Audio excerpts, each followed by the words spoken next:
Hello again, everyone. I'm Bob Colt, and we're continuing our conversations in the Lansing School District.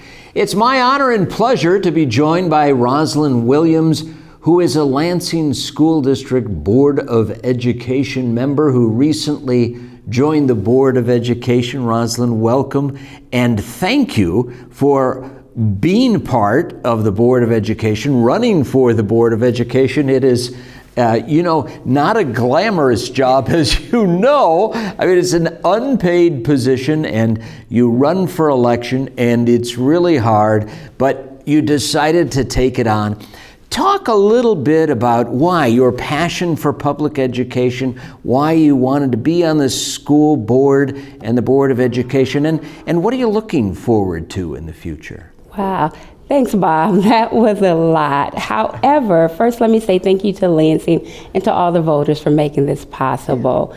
Why public education? I am actually a product of the public education system. I went to Saginaw Public Schools, and while education has changed drastically from the time I graduated some years ago, we won't say how long, until now, I think as a parent with a child in the district, being a parent first and foremost, seeing the needs of the children, listening to the needs of the children, then hearing the voices of the parents as well as the educators. That is one of the reasons why I chose, because I believe to make a successful child, it's one child, one family, one educator at a time. And once you have that collaborative together, then you can say, hey, we've gotten a model, we have success, and we can go forward. Why I chose to run, believe it or not, I waited till the last day to submit my name because I kept going back and forth. Like, I can still be a voice of reason without being, because I'm not a politician. I tell people all the time, I'm simply a parent who sees what her child needs and sees the needs of others. So that is why I chose to run. And I want to be the bridge for the families, the children, and the educators. So that's why I chose to run. But that is the tough thing. Sometimes people come from different areas or specialties. We don't often get people who are just parents who have a kid in a public education system who want to serve on a board. So that was kind of the heart of your passion, just to bring that parental experience to the board. It really is, because a lot of times parents don't realize that as a parent, you have a voice. You need to be heard. It should be heard, because your child's success is based on what's happening in the home and in that family setting. So if they don't have food, I'm able to say, hey, what can I do for you? Hey, we need some food. Let's make that happen so that child can be successful.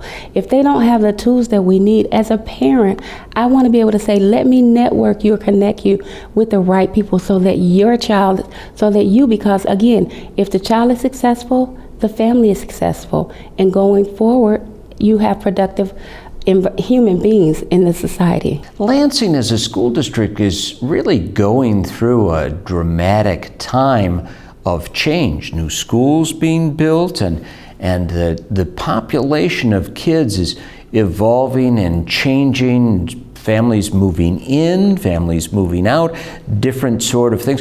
What do you look for as a parent? What do you hope that Lansing becomes? What will you work towards in the future? What I want to see in Lansing is community.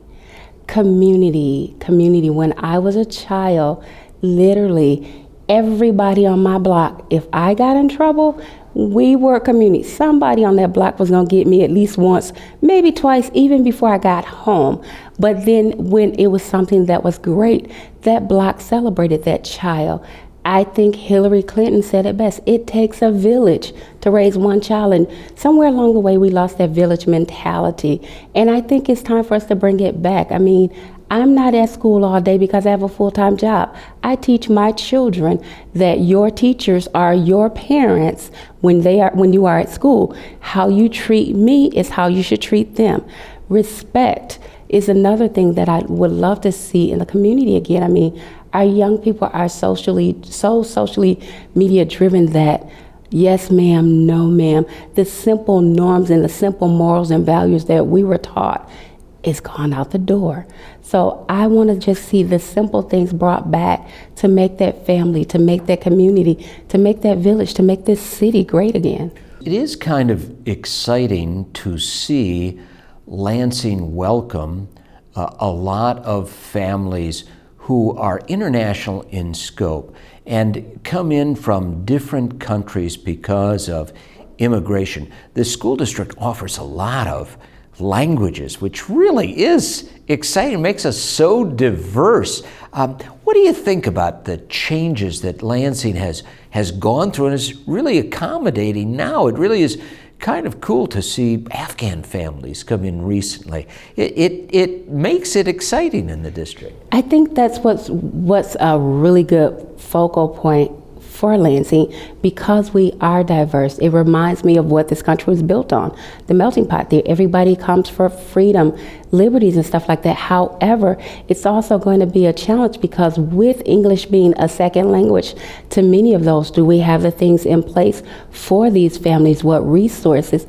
Which can be problems. We don't want the problems. We want to now start thinking solution-wise. How can we implement things? How can we change things? I mean, we start as little as going into the simple villages and saying, okay, you guys have a community center. Let's talk about creating an after-school program so you can have English as a second language. So, it's very great, but I think it can also be problematic. But I think we are in a position right now to start shifting and changing early so that these children are successful in the community as well. That is a very wise perspective, because oftentimes people just look at test scores. Oh, what district has a test score? And frankly, we just have a different demographic in Lansing, don't we? So we have to look at other things to look at. And you went through a campaign, you listened and talked to people. And what kinds of things are people talking about? I start at home. My children are unique. One of them is a spatial learner. One of them is hands-on, whereas I can maneuver and do all four learning styles. But that's the thing, how do we get to the child? Because again, all we are looking at is test scores.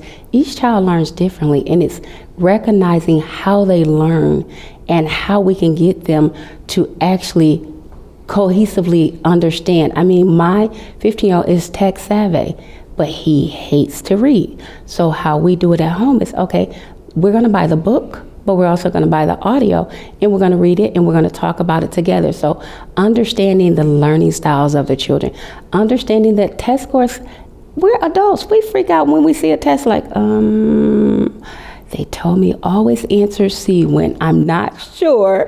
So that's what we're thinking. So imagine how the little people are thinking. So it's understanding that while test scores drive things, that's not how it should be. Test scores are just a number, and that number drives, yes, finances and everything, but does it downplay the child in the aspect of all of that because they are not successful on that score? And some kids, young people, are just not great test takers. So you must ask on the Board of Education probably now, well, do we teach kids to the test, or do we teach a whole kid? Do we teach them in a different way? And even at home, you're kind of teaching kids in a different way. It is, and that's one of the challenges. How do we teach these kids because again, you can be in a room with 18 kids, but more than likely, all of them learn different. I was sent an article from when I was in the 6th grade during the campaign, and it was interesting because our classroom had 28 kids, but there were 4 of us who learned such to the point that we were sat in the back of the classroom. Then you had the students who just performed like normal, and then you had those children that struggled a little bit, but because we learned differently, we were able to actually help others in the classroom, which created a peer-to-peer mentorship, but it also created some great friendships. Some of those same people I am still friends with today.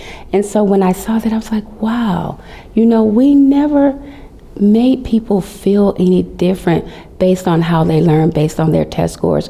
What we did was we provided the help and the additional supports as students, as peers, and that can be a benefit in itself, teaching kids to be peer-to-peer mentors. Okay, you perform well in science, I've performed well in math. Let's work together. You become one of my greatest friends and one of my greatest champions too, to help me grow better. So starting with the kids and then helping the teachers create this model, because again, it can get rid of so many issues that we have in the classrooms right now. One of the things that you must be thinking about is that the school district also creates an opportunity for friendships and relationships. And that has value too, doesn't it? It does. However, in a lot of those things, I was sitting back thinking, if you're not an athlete, if you're not in these clubs, or if you're not going to the performing arts schools, what other friendships or whatever things are out there? Again, as a kid, all the way through high school, there were activities such as after-school learning programs, clubs, things that, I remember going to dance class after school, and it was funded through the district. I remember going through music after school, and it was funded through the district, and it's like, wow, what happened to these programs? And with these programs, we did citywide performances, recitals. Then I moved to home ec, and I was able to cook for the whole district for this program. So, those things were simple things that created friendships. Again, I saw one of my classmates compete on Top Chef. I'm like, okay, nice, congratulations. One of my friends who never played basketball until high school is now the coach for LA Lakers. So again, it's the friendships, it's the things that we do after school. Everybody can't afford AAU. So what as a district, what as a community can we provide to make sure that these kids are doing everything and perfecting everything? And I think that's something that we also oftentimes forget. It's not just the school district, it's the community. So the city, the state, that collaboration still needs to be there and bridging together. You must be excited about the career and technical education expansion that's going to go on in Lansing in the future. I actually do like that program. My son was saying, Mom, I think I want to be an architect, and that's one of the programs that we've been exploring. I know several of the young people that have gone through the computer graphic design program, the beauty and salon program. So these programs, yes, because it does create opportunities for them to move forward and have a career for those children who don't see college as deemed fit for them. However, it still needs to be more. Yeah, and culinary arts, students will actually be cooking for students. And honestly, that is my stress reliever. So if anybody wants to know, call me, I'll cook for you. I think culinary arts is going to be great for that program. However, we still need to add hospitality, so there are some key components that needs to be implemented into that to make it sure that it's whole, because culinary arts is on the rise in the country, along with hospitality and hotel management. So how do we implement those tools into that program to make sure that they are still functioning and able to compete in the world? And as we wrap up this segment of Conversations, what else do you want people to know about Rosalyn Williams, Lansing School District Board of Education member that maybe they don't know, because you're a new board member and you're joining the board? It's an important position. Wow, what do people want to know about Rosalyn? I am the person so our joke around my family is I'm either a Yana Vincennes or Obama's bailout. You call me or Olivia Pope. You call me and I'm going to find the answer, or I'm going to fix it to you. I'm willing to be there for you, help you, assist you, do whatever needs to be possible to make you successful and to make you great. From helping you learn to tie your shoe, all the way to writing a letter or resume to get you to a job interview. I pretty much make myself available to whoever needs me to be. So that's who I am in a nutshell. I tell people I can only do so much, but my honesty, my integrity, and my love for people is what drives me to be who I am. Rosalyn Williams, Lansing School District Board of Education member, welcome to the board, and thank you for participating In this segment of Conversations for the Lansing School District, I'm Bob Colt. We'll talk again. Thank you.